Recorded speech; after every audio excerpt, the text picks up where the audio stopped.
They say a home is built on love, but when trust cracks, even the strongest walls can crumble. What happens when a husband believes the words of strangers over the woman who stood by him for years? What happens when jealousy wears a white coat and lies are sold for 10,000 naira? In today's emotional and heartrending story, you will witness how one lies nearly destroyed everything and how truth, though delayed, still found a way to shine. Sit back, listen closely, and let your heart follow this unforgettable journey of pain, regret, and redemption. Don't forget to subscribe, comment, like, and share it to your family and friends. Oh yeah, guys, let's go there. Akinlolu Ajoye was a very fine, tall, well-built Yoruba man. From head to toe, everything about him looked perfect, from his clear skin, well-kept beard, strong chest to his polished accent. He was the type of man that turned heads wherever he went. He lived and worked in Germany for some years, while his beautiful wife, Yetunde, and their 4 children lived comfortably in Nigeria. Yetunde was a peaceful, respectful woman. She had a calm spirit and was a devoted wife and mother. Their 4 children, Tomiwa, the first son, Aderinsola, their second daughter, and the twins, a boy and a girl, Tunde the boy and Tani the girl, were all bright and lively. The twins were just 7 years old and they were the life of the house. Everyone adored them. To assist Yetunde at home, Akinlolu had arranged for a housemaid, a teenage girl named Mobolaji. Everyone simply called her Bola.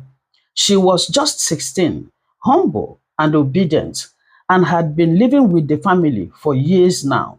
Bola had grown close to the children, especially Tani, who followed her everywhere like a shadow.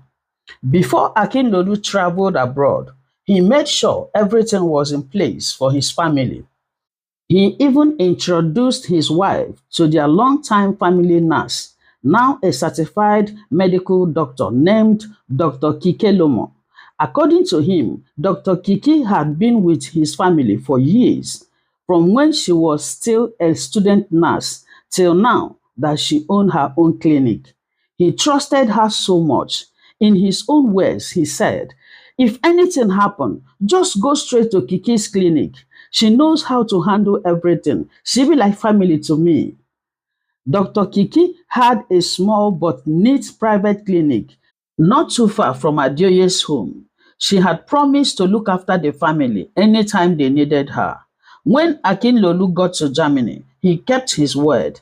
He called his wife morning, afternoon, and night, sometimes even at midnight, just to say, I miss you, my queen. His voice was full of love and warmth, and Yetunde never lacked anything. Money kept flowing in. The children spoke to their daddy often, and he would even crack jokes with Bola whenever she was around. He would sometimes say, Mobolaji, make sure you are helping mommy. Oh. Don't let her stress herself too much. Eh? You are now part of this family. And Bola would laugh shyly and reply and said, yes, sir. Life was good, but suddenly things changed. At first, it was small, small signs. Akinlolu stopped calling like before. Days would pass before Yetunde would hear from him. She would send messages on WhatsApp. Are you okay, my love?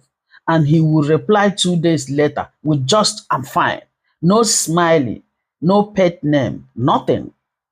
Money stopped coming in regularly. Sometimes Yetunde would manage with what she had and stretch it for the children. She didn't want to complain too much. Maybe her husband was going through something abroad. Then, when he eventually called, his voice would be cold. He started asking strange, suspicious questions like, where were you yesterday?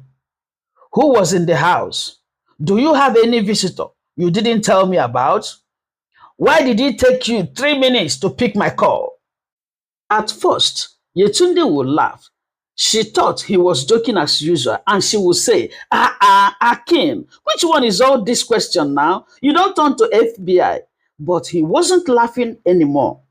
Just answer my question, Yetunde. I need to know. I don't want to hear stories. Tell me what I asked you. The warm and loving man she knew was becoming a stranger. Yetunde started to worry. She would sit alone at midnight, thinking, what is happening to my husband? Who is feeding him lies? Why the sudden change? Unknown to her, something else was happening behind her back. Akinlolu had been calling Mobolaji on her personal phone, not the family line. Sometimes, when Yetunde stepped out or was busy, Bola's phone would ring and she would excuse herself quickly. The call was always from Oga Akin. He will say, Bola, abeg, go to Kiki's clinic. She will give you something. I want to talk to you privately there. Mobalaji will go and Dr. Kiki will lead her into a quiet room, give her juice or biscuits, and hand her the phone. She will say with a smile, your uncle wants to talk to you. They would talk long, very long. When Mobolaji returned home, she would be quiet. She didn't tell anybody where she went or what she discussed. Even the children noticed her sudden silence sometimes, but they were too young to understand. Yetunde had no idea this was going on. As time passed, the communication gap between Yetunde and her husband Aken widened. When he eventually called, there was no affection, only tension. The man who used to say, I love you to the moon and back, now ended calls with just okay. One night, Yetunde cried silently. She held her pillow close, praying for answers, and said, God, what did I do wrong? Did I offend my husband? Why is he treating me like this? But the questions kept getting worse. Yetunde, why did Bola go out last Thursday? Who sent her out? I heard someone's voice in the background during your call last Sunday. Who was that? Akinlolu asked. Yetunde was confused. How was her husband hearing things even she didn't notice? She began to feel watched, almost like someone was spying on her. Meanwhile, Bola became even more secretive. She had started dressing differently too. Nothing too loud, just subtle changes. Her body language was changing, and her eyes avoided Yetunde's more often. And Dr. Kiki, she kept smiling anytime she saw Yetunde and the children at the clinic. But behind that smile, something was brewing. As time passed, Akinlolu became a shadow of the joyful man he once was. Every evening, he would sit alone in his small room in Germany with a notebook in hand. It was his truth diary, as he called it. Every time he received a call from Mobolaji, the housemaid, he would sit upright and hold his pen, ready to document everything. The calls no longer came through the family line. No, he now called Bola directly on her personal line, and anytime he called, his first instruction would be, Bolaji, go to Dr. Kiki's clinic. I want us to talk without noise or disturbance. She would go, sometimes pretending to be sick, and Dr. Kiki would let her in like usual. The room was quiet. The phone was passed, and the real conversation began. And she would say, Uncle, one uncle came to the house yesterday. Oh. I don't know if he left or not because I later slept off. Madam even went out again last Friday, oh, and she didn't come back. That night, she came back the next morning. Sometimes I hear her laughing on the phone late at night, and she will lock her room. She will not allow anybody to enter. I don't know who she's talking to, but it's not normal. Oh. And so, she will say. Each time, Akinlolu wrote everything down, dates, times, description like March 7, unknown male visited, slept off, unsure if he left. March 11th, Yetunde left home in the evening, returned next day by 7:30 a.m. He didn't verify. He didn't question. He believed everything word for word. The pen grew. The trust cracked like a broken mirror. One day, he couldn't take it anymore. He packed his baggages and flew back to Nigeria without telling anyone, not Yetunde, not even his own family. When he arrived at the family house, it was celebration galore. The children screamed, "Daddy, Daddy," and ran to hug him. Even Yetunde had tears in her eyes. She threw herself at him, excited and relieved, and said, "Akin, my love, you didn't tell us you were coming, oh, you scared me." But Akin didn't smile. He only nodded. His eyes were cold. His heart was heavy. That night, after dinner, he sat quietly in the parlor. Everyone had gone to bed except Yetunde. She walked into the parlor smiling and tried to hold him. He shifted. Then slowly, he pulled out the book. He placed it on the table, opened to a page, and said, "Yetunde," he said firmly, "on the 11th of March, where were you?" Yetunde paused, blanking. "Which 11th of March? Answer me! On the 11th of March, where were you? Who was in this house?" She sat down, confused, and said, "Akin, what's going on?" He flipped the page. "March 19th, you left the house by 6 p.m. and returned 9 a.m. the next day. Where did you go? Who were you with? Who slept in this house that day?" He asked. Yetunde's hands were shaking now, and she said, "Why are you asking me all this? What's going on? Why all these dates and questions? What is this book for?" "That's not all," Akinlolu snapped, and he continued. "Who is the man that comes here when I'm not around? What are you hiding?" Her voice cracked and she said, "Akinlolu, since we got married, not since you traveled, oh, since the day you married me, I've never been with any man. I swear before God and man, is this why you've been acting strange? Is this why you changed? Where are you getting all this from?" He stood up, shouting now, and said, "Don't lie to me. If you don't confess, there will be war in this house. I said, confess now, Yetunde." Tears dropped from her eyes, and she said, "You want me to confess to something I didn't do? You want to destroy our home based on what? A book, a pen. Who is telling you all these things? Akin." But he refused to answer. He refused to listen. The next morning, with no explanation to his children, he bundled Yetunde's things into the boot of his car, drove her straight to her father's house, and said, "I can't continue with a woman that's sleeping around. She's not the same woman I married. I'm no longer interested." He turned and left. No emotion, no goodbye, no peace. Yetunde was shattered. Her father was in shock. Her mother collapsed and had to be rushed inside. Meanwhile, Akinlolu didn't tell anyone from his own side of the family, but bad news travels fast.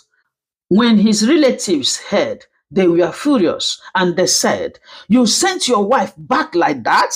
Without a family meeting? Akin, is this how to treat the mother of your children?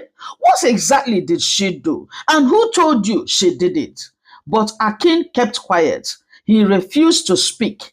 He locked himself in his room and opened the book again, reading it like the Bible.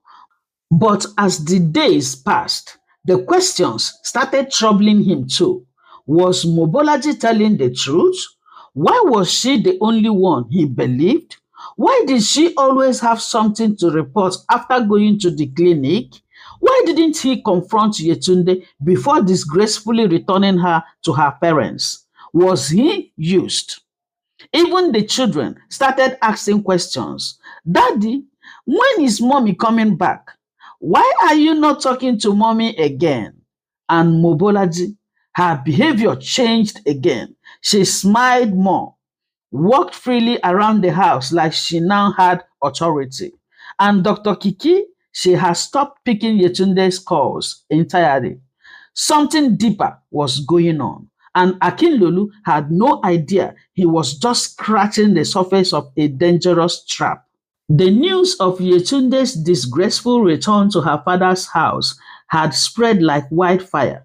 But while her mother was falling ill from grief, her younger sister, Kende, was burning with fury, and she said, I will not sit down and watch my sister's name be dragged like gutter water. Never! She shouted one evening, and she said, how can one man just wake up and accuse a faithful wife of adultery? If Akinlolu thinks this matter will die down, he's joking. She stormed out of the house that same day and began making phone calls. One by one, she gathered her elder brothers and sisters, and before the week ended, they scheduled a serious family meeting. Meanwhile, on Akinlolu's side, his eldest brother, Babatayo, had also summoned a meeting. He was disappointed, angry, and ashamed, and he said, Akin, what has gotten into you? Is this how we were raised? You carried your wife like a bag of onions and dropped her at her father's gate. What kind of embarrassment is that? But Akinlolu, as usual, remained stubborn. He said little, only repeating, I know what I heard. I know what I was told. I have my reasons. That's when Babatayo exploded and said, all these your so-so date questions. Where were you? Who came to the house? Who slept over? What kind of interrogation is that in a marriage? And who exactly has been feeding you these poisonous lies? His younger sister, Iyabo, stepped in to defend him and said, Uncle Tayo, take it easy now. Maybe we don't know the full story. What if Akin is right? What if she was truly misbehaving when he was abroad? But Babatayo raised his hand and said, Iyabo, keep quiet. We are talking about a woman who carried his children, stood by him before he traveled, and you are siding a man that is behaving like a puppet. You better open your eyes. Both families soon met in a joint gathering. It was hot, tensed, and emotional. Cheers were scattered under the canopy. Women were sobbing. Men were yelling. Yetunde's eldest brother, Uncle Dayo, stood up and thundered and said, you will tell us today, Akinlolu, who has been filling your ears with these dirty lies. This thing you did to our sister has disgraced our entire family, and we will not let it go. You must talk. But Akinlolu refused to speak until Uncle Dayo looked him squarely in his eyes and said, you see, if you don't talk now, we are taking you to the oracle at Ogun River Shrine. You will swear before the spirit that all you are saying is true. If you are lying, they will strike you dead within 7 days. That one touched his soul. His throat went dry. His heart began to beat like drum at a masquerade festival. He looked around. Everyone was silent, eyes fixed on him. Even his own family members didn't stop them. After a long pause, he breathed in deeply and said, it was Mobolaji, the housemaid. Gasps flew. What? Mobolaji? Our housemaid? How? He continued. I used to call her after her school hours. I would ask her to go to Dr. Kiki's clinic so that we could speak without noise. Everything I wrote in that book came from her mouth. Everyone turned sharply to Mobolaji, who was standing in the corner, trembling like leaf under harmattan. A woman pointed at her and said, Mobolaji, so it is you that scattered this home? You have been telling all those lies about your madam. Why? Speak up. Mobolaji opened her mouth, but nothing came out. Her lips were shaking. Then Kehinde walked up to her and looked her in the eyes and said, if you lie again, we will carry you and your madam to that oracle, and both of you will swear. The one lying will not return alive. So talk now or die in silence. Mobolaji dropped to her knees instantly and said, I will confess, I will confess. I don't want to die. Please, please, I will confess. Everyone shouted at once, talk! Say the truth now, before thunder visits you. Mobolaji burst into tears and said, it was not me, oh, it was not me, oh. There is someone that told me to say that, oh. It was not me, please, please, I don't want to die. As Mobolaji was still kneeling and crying, Uncle Dayo, Yetunde's brother, stood up again and shouted and said, Wait, you mean you were not even the one creating the lies? That someone was coaching you? Mobolaji, with red eyes and tears flowing freely, nodded slowly and said, "Yes, sir, it was Dr. Kiki." Silence felt everywhere, very thick, heavy silence. And Uncle Dayo continued and said, "Which doctor?" And she answered, "Dr. Kiki, the owner of the clinic. She was the one that told me what to tell Oga. Every time I finish talking to Oga, she will give me 10,000 naira." Somebody from the back shouted and said, "Blood of Jesus! Jesus Christ of Nazareth!" Another woman screamed, clutching her chest. Why? Why would she do such a thing? Mobolaji coughed and continued. "One day I asked her why. She said that she liked Oga, that if Madam leaves, she will have chance to marry him. She said all marriages are ending these days, and if Madam goes, Oga will soon move on. I was scared, but the money was tempting. 10,000 naira every week. I never see that kind of money before." As she spoke, people began murmuring in disgust and said, "Ah, wickedness in high places." And another said, "So even educated people can behave like this?" Akinlolu buried his face in his palms. Shame and regret washed over him like a mighty ocean. He didn't know whether to cry, scream, or disappear. He got up and knelt before Yetunde and said, "Yetunde, please. I know I've hurt you. I failed you. I believed lies. I didn't protect your name. I didn't trust your heart. Please forgive me." Yetunde looked at him, her eyes filled with tears, but not weakness. It was pain, deep, stabbing pain.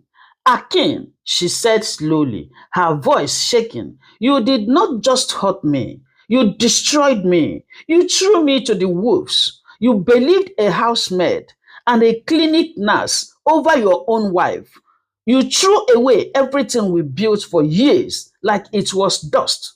I'm sorry, but I can't continue. There is no trust anymore, and love without trust is a ticking time bomb. I cannot continue any longer."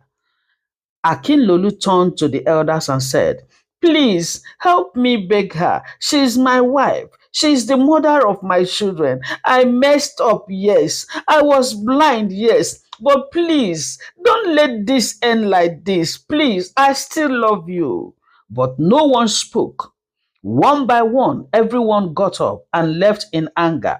Even Babatayo looked at him and said, "Sometimes the wounds we cause with our mouths and actions take more than I am sorry to heal. You will carry this pain for a long time, Akin." And he left. Each family went back to their corner. Yetunde moved into her father's house fully. She started a small home teaching service for young kids. She was sad, but she was strong. Her parents encouraged her to move on, but her heart still burned with sorrow. Akinlolu, on the other hand, was never the same. He returned to his empty home, a quiet compound with no laughter, no children's footsteps, no smell of ewedu from the kitchen. Regret became his daily companion. Even his mother stopped calling him. His friends avoided him. Then one day, Babatayo called a family meeting and said, "This shame is enough. Yes, Akin messed up, but how long will we punish him? He has begged, he has cried. Let us go and talk to Yetunde's people." At first, there was resistance, but eventually, both families agreed to sit down. The meeting was tense but mature. Uncle Dayo, Yetunde's brother, looked at Akin and said, "What you did was betrayal, not just of love, but of trust. But we are not God. If our sister agreed to try again, we will not stand in her way." Akin knelt down again and said, "Yetunde, I cannot force you, but I'm asking, not as a perfect man, but as a broken one. Give me one more chance, even if you don't move back in immediately. Let me earn your trust again. Please, I still love you. Yetunde looked away. Then slowly she sighed and said, I don't know if I can ever forget what you did, but for the sake of our children, for the sake of peace, I will try. But Akin, I'm not the same woman you left, and this home will never be the same again, no, she said. They did reconcile, but scars remain. They didn't return to how they used to be overnight. There were awkward silences, broken conversations, distrust, but with time, with effort, with prayer, they slowly rebuilt. Mobolaji was arrested and later released after confessing everything. She left the village in disgrace. Dr. Kiki was also summoned by elders and stripped of all community recognition. Her clinic eventually closed down. Akinlolu and Yetunde began marriage counseling. The children returned. Laughter crept back in slowly, cautiously, like sunshine after heavy rain. And though things were no longer the same, they were at least moving forward. Thank you for watching. This is where our story ends. But before we conclude it, let's look into our moral lessons. Never build a marriage on suspicion and insecurity. Trust is the foundation of every home. Without it, love begins to fade and the enemy gains access. Always verify before you accuse. Acting on hearsay without facts can destroy lives, homes, and reputations beyond repair.